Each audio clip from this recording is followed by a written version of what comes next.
আপনার বাসার পুরাতন ফ্যানগুলো দীর্ঘদিন ব্যবহার না করার কারণে ধুলোবালি এবং মরিচা পড়ে গেছে, তাহলে আজকের এই ভিডিওটা আপনারা দেখে কিন্তু খুব সহজেই আপনার বাসার ফ্যানগুলো কিন্তু পরিষ্কার করে নতুন ঝকঝকে চকচকে করতে পারবেন।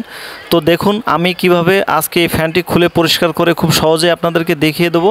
এই জন্য আপনারা দেখতে পাচ্ছেন এই ধরনের হাই স্পিড ফ্যানগুলোর সাইডে কিন্তু এই ধরনের একটি স্প্রিং মতো দেয়া থাকে।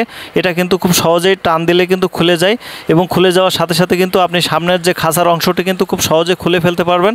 এবং এর ভিতরে দেখেন অনেকগুলো ধুলোবালি জমে গেছে এবং সাথে কিন্তু মরিচাও পড়ে গেছে।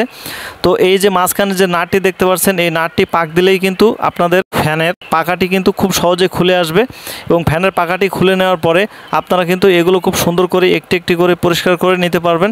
এই ফ্যানটি 1 বছর ব্যবহার না করার কারণে কিন্তু ফ্যানটিতে মরিচা পড়ে গেছে এবং ফ্যানের যে স্পিডটা ছিল সেই স্পিডটাও কিন্তু এখন আর নেই আগের মতো।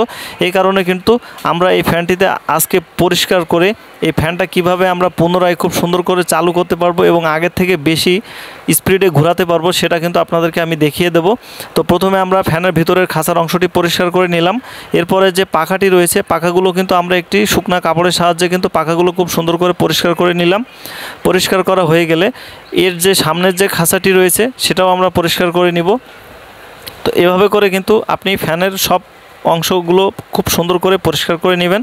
পরিষ্কার করা হয়ে গেলে আপনার হাতের কাছে থাকা যে কোনো প্রকার তেল অথবা আপনার পুরাতন মোবিল যে কোনো কিছু আপনি তেল জাতীয় কিছু এখানে ব্যবহার করতে পারেন। তো আমরা দেখেন একটি ড্রাইভারের সাহায্যে কিন্তু অল্প একটু মোবিল এখানে ব্যবহার করতেছি।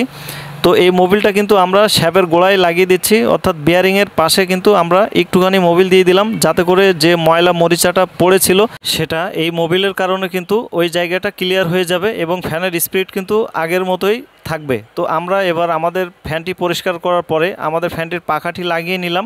পাখাটি লাগানোর পরে যে নাটটি রয়েছে নাটটি আমরা খুব সুন্দরভাবে পেস করে টাইট করে নিলাম।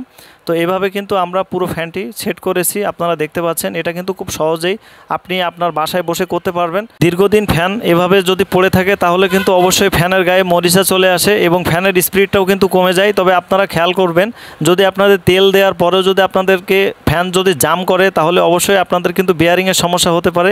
আপনারা এটা অবশ্যই একটা অভিজ্ঞ মিস্ত্রির দ্বারা চেক করে নেবেন। আমরা এবার আমাদের ফ্যানটিতে কিন্তু পাওয়ার লাইন দিব। পাওয়ার লাইন দেওয়ার পরে আমরা রেগুলেটরটি ঘোরানোর সাথে সাথে দেখেন ফ্যানের স্পিড কিন্তু অনেক বেড়ে গেছে। ভিডিওটি ভালো লাগলে একটি লাইক করে দিবেন।